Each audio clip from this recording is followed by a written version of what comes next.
This is a recording of Chapter 9 from Lord of the Flies. Title of Chapter 9 is A View to a Death. A reminder, when I'm reading aloud, please always follow along in your book. You should be looking at the words on the page as you're listening to my voice read the story. Occasionally I might ask you to hold your spot while I talk a little bit about what's happening in the book or help clarify something. So make sure that you're always with me on the line so you're prepared for those breaks.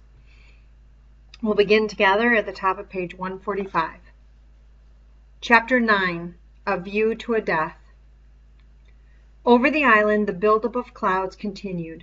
A steady current of heated air rose all day from the mountain and was thrust to 10,000 feet. Revolving masses of gas piled up the static until the air was ready to explode. By early evening the sun had gone and a brassy glare had taken the place of clear daylight. Even the air that pushed in from the sea was hot and held no refreshment. Colors drained from water and trees and pink surfaces of rock, and the white and brown clouds brooded. Nothing prospered but the flies who blackened their lord and made the spilt guts look like a heap of glistening coal.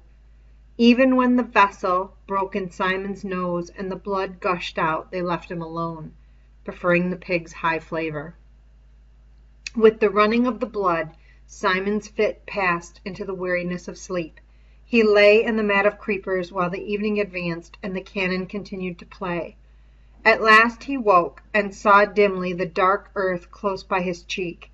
Still he did not move, but lay there, his face sideways on the earth, his eyes looking dully before him. Then he turned over, drew his feet under him, and laid hold of the creepers to pull himself up. When the creepers shook, the flies exploded from the guts with a vicious note and clamped back on again. Simon got to his feet. The light was unearthly. The Lord of the Flies hung on his stick like a black ball. Simon spoke aloud to the clearing. "What else is there to do?" Nothing replied. Simon turned away from the open space and crawled through the creepers till he was in the dusk of the forest. He walked drearily between the trunks, his face empty of expression, and the blood was dried around his mouth and chin. Only sometimes, as he lifted the ropes of creepers aside and chose his direction from the trend of the land, he mouthed words that did not reach the air. Presently the creepers festooned the trees less frequently, and there was a scatter of pearly light from the sky down through the trees. This was the backbone of the island, the slightly higher land that lay beneath the mountain where the forest was no longer deep jungle. Here there were wide spaces interspersed with thickets and huge trees, and the trend of the ground led him up as the forest opened. He pushed on, staggering sometimes with his weariness, but never stopping. The usual brightness was gone from his eyes, and he walked with a sort of glum determination like an old man. A buffet of wind made him stagger, and he saw that he was out in the open, on rock, under a brassy sky. He found his legs were weak, and his tongue gave him pain all the time. When the wind reached the mountain top, he could see something happening, a flicker of blue stuff against brown clouds. He pushed himself forward, and the wind came again, stronger now, cuffing the forest heads till they ducked and roared. Simon saw a humped thing suddenly sit up on the top and look down at him. He hid his face and toiled on. The flies had found the figure too. The lifelike movement would scare them off for a moment so that they made a dark cloud round the head. Then, as the blue material of the parachute collapsed, the corpulent figure would bow forward sighing, and the flies would settle once more. Simon felt his knees smack down on the rock. He crawled forward, and soon he understood. The tangle of lines showed him the mechanics of this parody. He examined the white nasal bones, the teeth, the colors of corruption. He saw how pitilessly the layers of rubber and canvas held together the poor body that should be rotting away.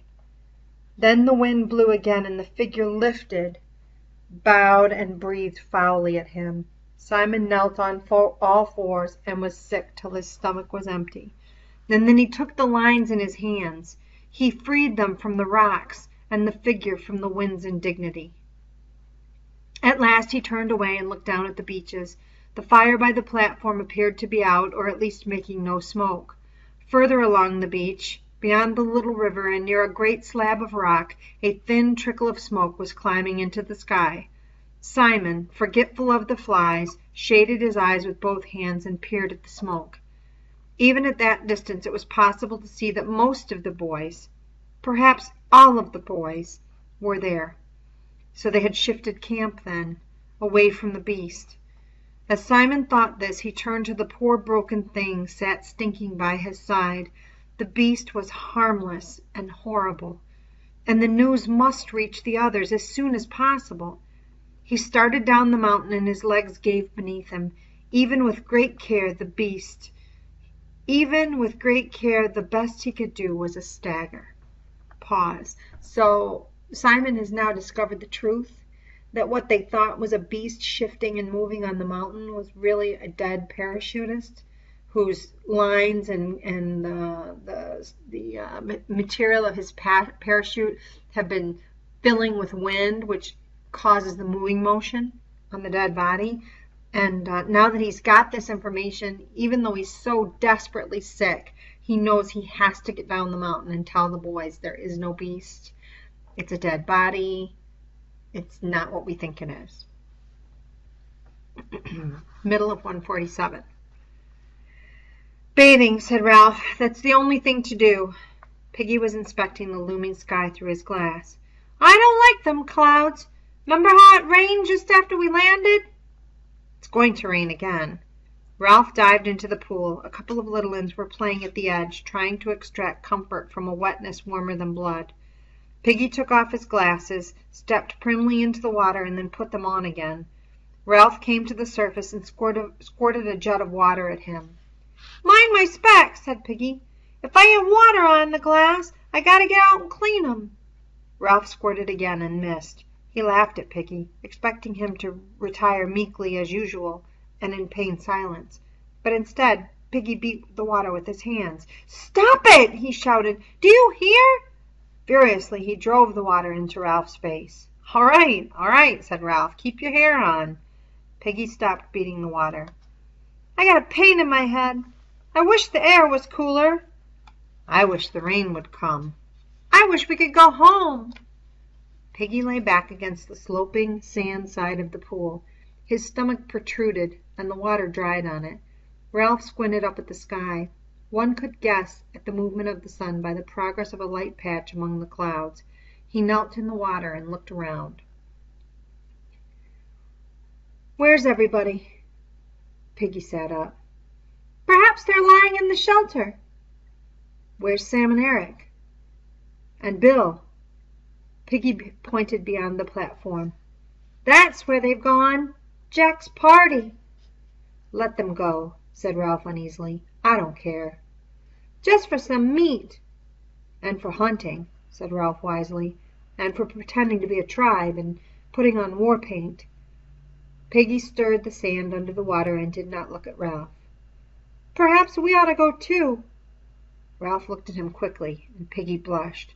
I mean, to make sure nothing happens. Ralph squirted water again. Middle of 148. Long before Ralph and Piggy came up with Jack's lot, they could hear the party. There was a stretch of grass in a place where the palms left a wide band of turf between the forest and the shore. Just one step down from the edge of the turf was the white blown sand of above high water, warm, dry, trodden. Below that again was a rock that stretched away toward the lagoon. Beyond was a shorter stretch of sand, and then the edge of the water. A fire burned on the rock, and fat dripped from the roasting pig meat into the invisible flames.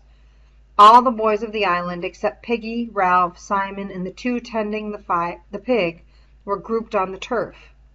They were laughing, singing, lying, squatting, or standing on the grass, holding food in their hands.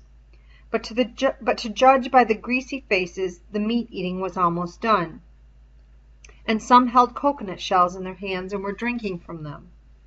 Before the party had started, a great log had been dragged into the center of the lawn, and Jack, painted and garlanded, sat there like an idol.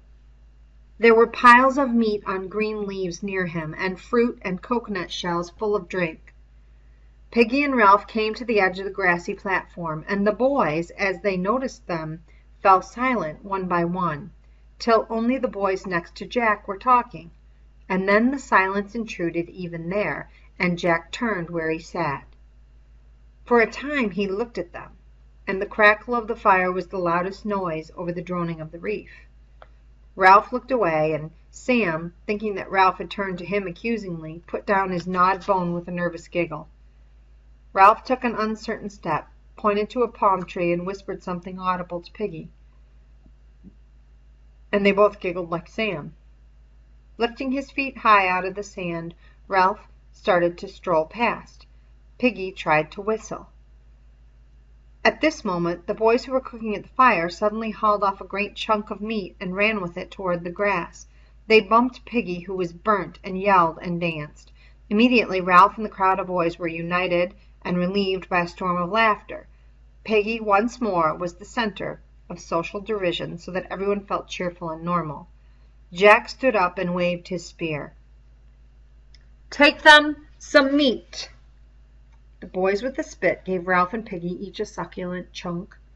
They took the gift dribbling, so they stood and ate beneath a sky of thunderous brass that rang with the storm coming. Jack waved his spear again. "Has everybody eaten as much as they want?" There was still food left, sizzling on the wooden spits, heaped on the green platters. Betrayed by his stomach, Piggy threw a picked bone down on the beach and stooped for more. Jack spoke again impatiently. "Has everybody eaten as much as they want?" The tone conveyed a warning, given out of pride of ownership, and the boys ate faster while there was still time. Seeing there was no immediate likelihood of a pause, Jack rose from the log that was his throne and sauntered to the edge of the grass. He looked down from behind his paint at Ralph and Piggy. They moved a little farther off over the sand, and Ralph watched the fire as he ate. He noticed, without understanding, how the flames were visible now against the dull light. Evening was come, not with calm beauty, but with the threat of violence. Jack spoke. "Give me a drink." Henry brought him a shell, and he drank, watching Piggy and Ralph over the jagged rim. Power lay in the brown swell of his forearms. Authority sat on his shoulder and chattered in his ear like an ape. "All sit down." The boys ranged themselves in rows on the grass before him, but Ralph and Piggy stayed a foot lower, standing on the soft sand. Jack ignored them for the moment, turned his mask down to the seated boys, and pointed at them with the spear. "Who's going to join my tribe?" Ralph made a sudden movement that became a stumble. Some of the boys turned toward him. "I gave you food," said Jack, "and my hunters will protect you from the beast. Who will join my tribe?" "I'm chief," said Ralph, "because you chose me. And we were going to keep the fire going. And now you run after food." "You ran yourself," shouted Jack. "Look at that bone in your hands." Ralph went crimson. "I said you were hunters. That was your job." Jack ignored him again. "Who'll join my tribe and have fun?" "I'm chief," said Ralph tremulously. "And what about the fire? And I've got the conch." "You haven't got it with you," said Jack, sneering. "You left it behind. See? Clever. And the conch doesn't count at this end of the island." All at once the thunder struck. Instead of the dull boom, there was a point of impact in the explosion. "The conch counts here, too," said Ralph, "and all over the island." "What are you going to do about it, then?" Ralph examined the ranks of boys. There was no help in them, and he looked away, confused and sweating. Piggy whispered, "The fire. Rescue." "Who'll join my tribe?"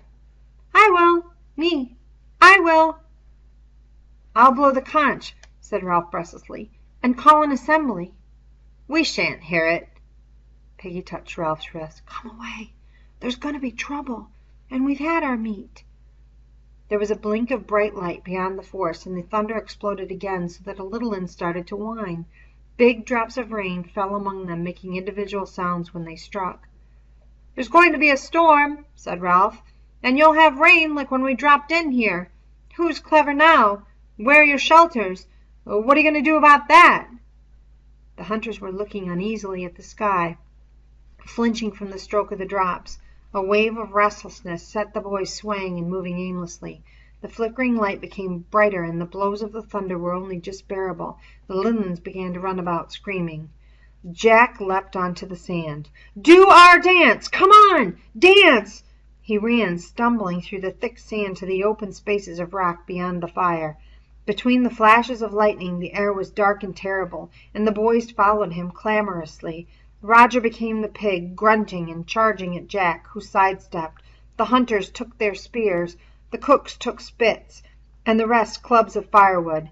A circling movement developed, and a chant. While Roger mimed the terror of the pig, the little ones ran and jumped on the outside of the circle. Piggy and Ralph, under the threat of the sky, found themselves eager to take a place in this demented but partly secure society. They were glad to touch the brown backs of the fence that hemmed in the terror and made it governable. "Kill the beast! Cut his throat! Spill his blood!" The movement became regular, while the chant lost its first superficial excitement and began to beat like a steady pulse. Roger ceased to be a pig and became a hunter, so that the center of the ring yawned emptily. Some of the little ones started a ring of their own, and the complementary circles went round and round as though repetition would achieve safety in itself. There was the throb and stamp of a single organism. The dark sky was shattered by a blue-white scar. An instant later the noise was on them like the blow of a giant whip. The chants rose in a tone of agony. "Kill the beast! Cut his throat! Spill his blood!" Now, out of terror, rose another desire, thick, urgent, and blind. "Kill the beast! Cut his throat! Spill his blood!" Again the blue-white scar jagged above them, and the sulphurous explosion beat down. The little ones screamed and blundered about, fleeing to the edges of the forest, and one of them broke the ring of biggins in terror. "Him! Him!" The circle became a horseshoe. A thing was crawling out of the forest. It came darkly, uncertainly. The shrill screaming that rose before the beast was like a pain. The beast stumbled into the horseshoe. "Kill the beast! Cut his throat! Spill his blood!" The blue-white scar was constant, the noise unendurable. Simon was crying out something about a dead man on the hill. "Kill the beast! Cut his throat! Spill his blood! Do him in!" The sticks fell, and the mouth of the new circle crunched and screamed. The beast was on its knees in the center, its arms folded over its face. It was crying out against the abominable noise, something about a body on the hill. The beast struggled forward, broke the ring, and fell over the steep edge of the rock to the sand by the water. At once the crowd surged after it, poured down the rock, leapt onto the beast, screamed, struck, bit, tore. There were no words and no movements but the tearing of teeth and claws. Then the clouds opened up and let down the rain like a waterfall. The water bounded from the mountaintop, tore leaves and branches from the trees, poured like a cold shower over the struggling heap on the sand. Presently the heap broke up and the figures staggered away. Only the beast lay still a few yards from the sea. Even in the rain they could see how small a beast it was, and already its blood was staining the sand. Now a great wind blew the rain sideways, cascading the water from the forest trees. On the mountaintop, the parachute filled and moved. The figure slid, rose to its feet, spun, swayed down through a vastness of wet air, and trod with ungainly feet the tops of the high trees. Falling, still falling, it sank toward the beach, and the boys rushed, screaming, into the darkness. The parachute took the figure forward, furrowing the lagoon, and bumped it over the reef and out to sea. Toward midnight the rain ceased, and the clouds drifted away, so that the sky was scattered once more with the incredible lamps of stars. Then the breeze died too, and there was no noise. save the drip and trickle of water that ran for clefts and spilled down leaf by leaf to the brown earth of the island. The air was cool, moist, and clear, and presently even the sound of the water was still. The beasts lay huddled on the pale beach, and the stains spread inch by inch. The edge of the lagoon became a streak of phosphorescence, which advanced minutely as the great wave of the tide flowed in. The clear water mirrored the clear sky and the angular bright constellations. The line of phosphorescence bulged against the sand grains and little pebbles. It held them each in a dimple of tension, then suddenly accepted them with an audible syllable and moved on. Along the shoreward edge of the shallows, the advancing clearness was full of strange moonbeam-bodied creatures with fiery eyes. Here and there a larger pebble clung to its own air and was covered with a coat of pearls. The tide swelled in over the rain-pitted sand and smoothed everything with a layer of silver. Now it touched the first of the stains that seeped from the broken body, and the creatures made a moving patch of light as they gathered at the edge. The water rose farther, and dressed Simon's coarse hair with brightness. The line of his cheeks silvered, and the turn of his shoulder became sculpted marble. The strange attendant creatures with their fiery eyes and trailing vapors busied themselves around the head. The body lifted a fraction of an inch from the sand, and a bubble of air escaped from the mouth with a wet plop. Then it turned gently in the water. Somewhere over the darkened curve of the world the sun and the moon were pulling, and the film of water on the earth planet was held, bulging slightly on one side while the solid core turned. The great wave of the tide moved further along the island, and the water lifted. Softly, surrounded by a fringe of inquisitive bright creatures, itself a silver shape beneath the steadfast constellations, Simon's dead body moved out toward the open sea.